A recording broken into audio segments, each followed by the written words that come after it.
Hi, my name is Keith and I'm known as the Florida Stone Man, and today I'm going to be talking to you all about why people are born into certain bloodlines. And this is a very interesting topic because some people are like, why? Why am I on this planet? Why do I have to deal with all these problems and all these challenges? And pretty much because God let us come here. Yeah, so you might hear it from other spiritualists, but people elaborate on the truth and exaggerate the truth.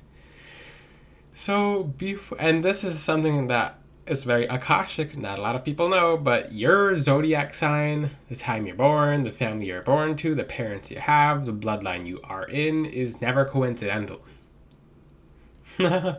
And this will have a lot of people thinking, they're like, oh, this is why I'm seventh house, in astrology. It's like, oh, it's because you're supposed to learn something with this set of astrological traits, this family, etc. So some people are born into families, just families who are very lucky. Some people are born to families that are not very lucky. Some people are born to. This video topic should have talked about why you born to certain families and certain bloodlines, but this one's more specific to those with generational curses, those who are unfortunate and unlucky, because not many people ask, who I know, when they're born to certain families, they're like, why am I born to the best, one of the best families, or, oh, this family, the most spiritually gifted family, the most non-spiritually gifted family, etc. I mean, people do ask a bunch of questions all the time, so there's nothing I really don't hear too often. But the thing about it is, why are certain people born into just like you arrived on the planet, and this bloodline you belong to is just, it's cursed. So there's tons of black magic.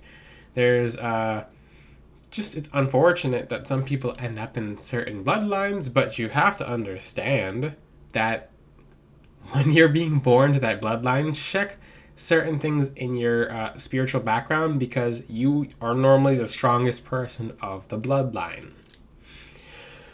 And yeah, certain people can have certain brothers and sisters and etc., but if those brothers and sisters didn't really want their gifts like that to be able to set their families free, then you were put there. It may have been you were an accident, or maybe you were a purpose, which all of us have a purpose, even if we're born as accidentally born. I'm not talking about that, but the thing is, I mean, most of us are.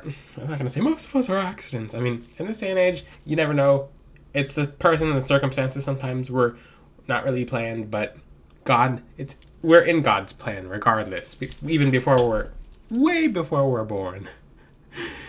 But people are wondering, like, why am I born to a cursed family? It's because the person born to the worst circumstances actually is born with the power to break the circumstances. You're born there to break the wheel. I've talked about in my past, one of the giant signs, one of the biggest signs ever, is that you're spiritually awakening is like you just wake up and you realize you're the only person awake, because you kind of nudge other people in your family, nudge other people around you, and you wake them up. And trust me, I mean, this is not going to be fun. This is not supposed to be fun. It's supposed to be empowering so you can have fun. So I'm going to give you an analogy. Let's just say in a past life, you didn't learn much. You didn't really evolve as a soul, as a being, as a person. And what you took with your higher self wasn't that much. Like, your level as a soul is pretty low because you never did much evolving. And it really hurt you as a whole, but you don't know that. So that's why we asked to come here. On Earth, where there's a lot of concentrations of energies, let's just say that. But when you're on Earth, you're learning a lot here. You're learning a lot.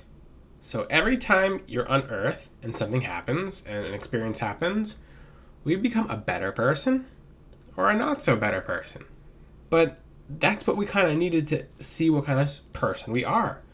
So people who are in these cursed bloodlines have two options. They fold to the curse and they have children as well. And the pattern will keep going. And this is usually what happens, and it's unfortunate. So it'll keep getting passed down and passed down. And let me tell you right now, generational curses are extremely easy to break.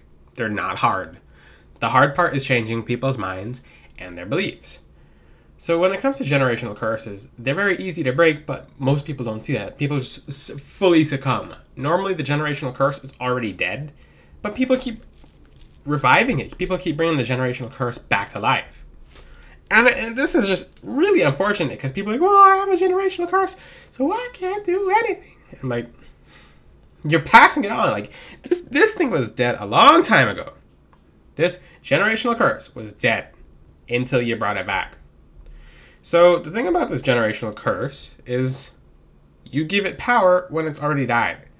Like, who put the generational curse? It doesn't matter who. No human's that strong. No human's stronger than God. When you have the help of God, then he's removing the curse with you if you're doing your part. So change your beliefs, change your ideas, change your perspective, and I'll give you a little... I'm going to tell you guys in this video how to break a generational curse as well.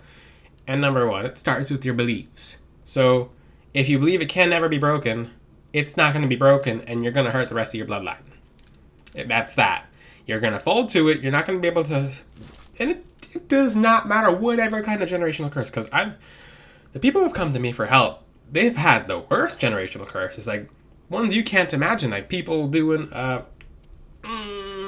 just really, really bad stuff I cannot even say on here. Like, I can't say because some of the stuff is so foul, but if you think you have the worst generational curse on you, you don't. And someone's always is much worse than yours, way much more worse than yours, but it can be broken. And it's disgusting what humans do in putting generational curses on each other, because sometimes people will curse people who aren't even born yet. And it's like, what kind of human are you? And those people, they normally live shorter lives, and they burn very, very accordingly in hell. Let's just say that, okay? Judgment is God's, but for people who are that rotten, we all know it's going to happen to those people. Yeah, that's because I'm not going to say any single story I know, but some of the generational curses are stories I've heard is just rotten. Like, no examples here. No examples.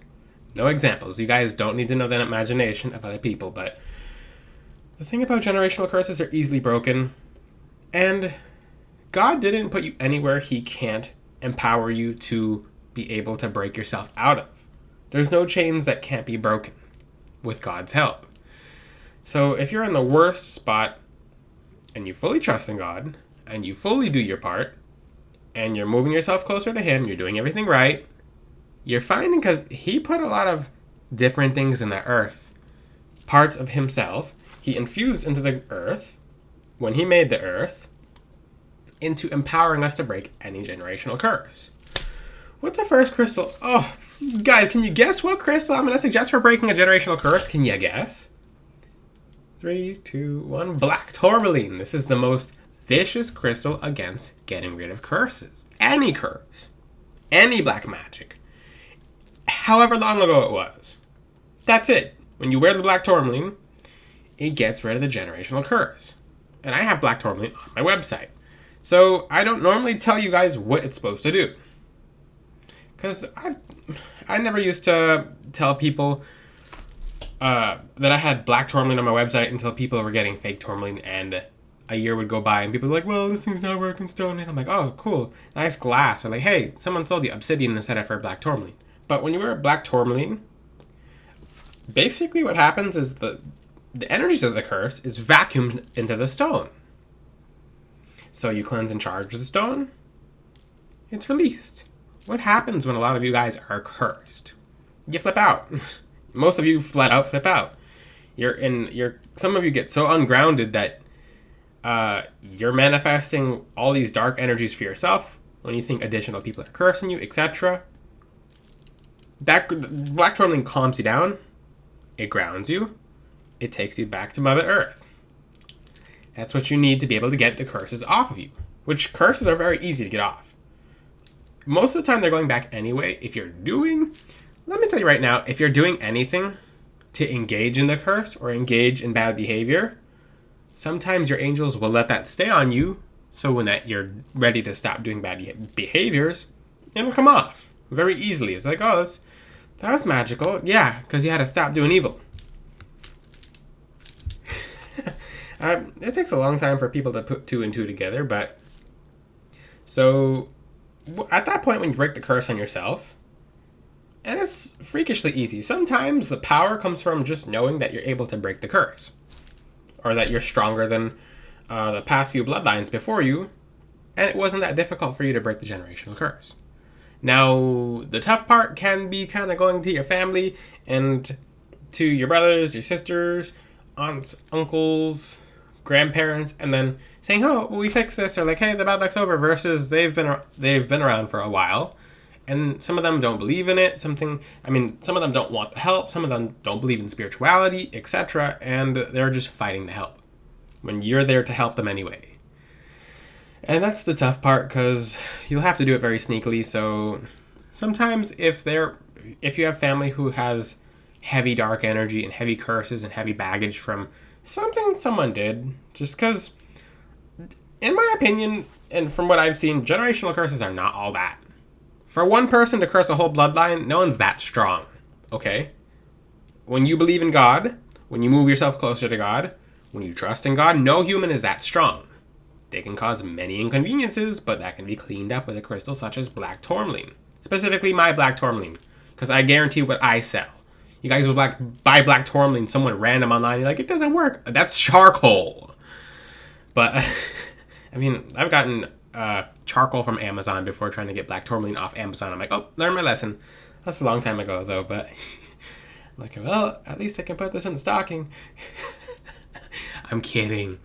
But, the thing is, with generational curses, they're not that hard to break. The hardest thing to break is your thoughts, your patterns, your beliefs. So anything you'll encounter with someone who has a generational curse is them convincing themselves so heavily due to all these passed down ideologies and thoughts and beliefs that nothing they have is going to be fixed. Nothing they have is going to be, they're just stuck. Everything's going to be just that way, and it's going to go to their children. That's the tough part about a generational curse. But you're put there. You're put in exactly where you're meant to be, because you're able to just break the wheel. Just snap the wheel in half. End the cycle. So if you pay attention, and you'll always find this out. Find out from spiritual people, just like, start thinking, who's the most gifted people I know? And maybe maybe you're the most gifted person you know, not trying to be overly cocky, okay? Some people are extremely gifted and they don't know too many people, so I genuinely say that. So you're like, okay. And these are some symptoms and signs. I've made some reels and shorts about it, but here's some signs. If you are born into a cursed bloodline, one of the first signs that you have the power to break it is you're the black sheep. Yeah, if you just don't fit in your family and everyone looks at you like, maybe they need to look at you like, because that's what they're not seeing. Oh, ooh, that's gold. That's a really good thing. What's another sign that you were born into a bloodline that's flat out cursed and you're the black sheep? Everyone's looking at you like freakishly weird. Probably another thing is you're not just a black sheep, but you clash heads with a lot of your family. It's because you're trying to elevate them, or you have some kind of vibration about yourself, who you're born to them. Some of them will, even if they clash, it's helping them because it's challenging a stagnancy based on something trying to pull them down. So, like I said, universal law states you go up or down. Sometimes a bit of a challenge is making someone go up, as painful as a challenge can be. What are some other symptoms that you're one of the most powerful people in your bloodline? Well, your perspective on reality, your beliefs, your thoughts. You're able to help people when no one's able to help people like that. You're able to challenge people. I mean, if you can get people to be challenged on their beliefs, that alone is one of the most powerful spiritual gifts ever. Because if you're someone who hangs in there, if you just fully put up with the fight and the disagreements and etc., then it's not really fun as to why you're born into that bloodline and why you have to clash heads with certain family members to get them to change their ways. But in the end, that's a greater reward. A greater reward will come from that, because guess what? As you're doing that, as you're breaking the curse on yourself and breaking the curse on others and just ending certain cycles, ending certain thoughts, ending certain beliefs, you're cracking open your gifts left and right. You're cracking open other people's gifts without even realizing it left and right. You're creating good karmic circles, because imagine if you did not fight back and a bloodline went on. Imagine all these different grandchildren and grandchildren and grandchildren and grandchildren of yours who would just be suffering about how many years ahead of time before they're born because no one challenged a generational curse in a bloodline. So there's a lot of good karma that comes with it. And even when you're in the afterlife, after you're done on this planet, the good karma is still coming back to you, and you're still becoming strong as a person, as a being, as your higher self elevates. Because you're like, oh, I did my part. It was a little bit tough, but look at the reward. It didn't just... And when you break a generational curse, you help other people break generational curses as well. So what's an easy way to just flat out break a generational curse? Wear black tourmaline consistently, cleanse and charge it. Specifically, I recommend the black tourmaline from my website, floridastoneman.com. Do heavy shadow work, because a lot of generational curses is in your belief system. Like, oh, okay. And I've flat out, and I work with a bunch of people and help and people individually, and some people will just, I have to confront them on certain things. They'll be like, well, no blessing can ever come to me on me. Like, that's just the kind of luck I have. And I'm like, I'll be like, hey, that limiting belief put you exactly where you're at, and you're going to pass it on to your children, and you're already ruining your children's lives before they're even born. And they're just like, stop it, why'd you yell at me? Like, you're going to pass this on to them, so break it now. Get uncomfortable. That's exactly how progress is made. If you're comfortable, if you're the same exact person you were 10 years ago, you're a dangerous person to yourself. That's the scariest thing ever. To be the same exact person, with the same exact generational curse, and the same exact beliefs. Break habits, break beliefs, open your gifts, open other people's gifts, just by being challenging to certain ideologies, being challenging to certain beliefs. And nothing's impossible when God's behind you and you're asking God for help. Keep that in mind. That's the most important thing. Move closer to God, do your part, become a higher version of yourself, and even when you're in the afterlife and you see generations of yourself continue to spread, you've done your deed, you've done your part, and you're still growing. You're not on the earth anymore, but your higher self is becoming higher. You're becoming more elevated, and you're not even there. That's some of the rewards. But if you have any questions, guys, ask them in the comments section. Until then, I'm going to see you guys next time. Ciao.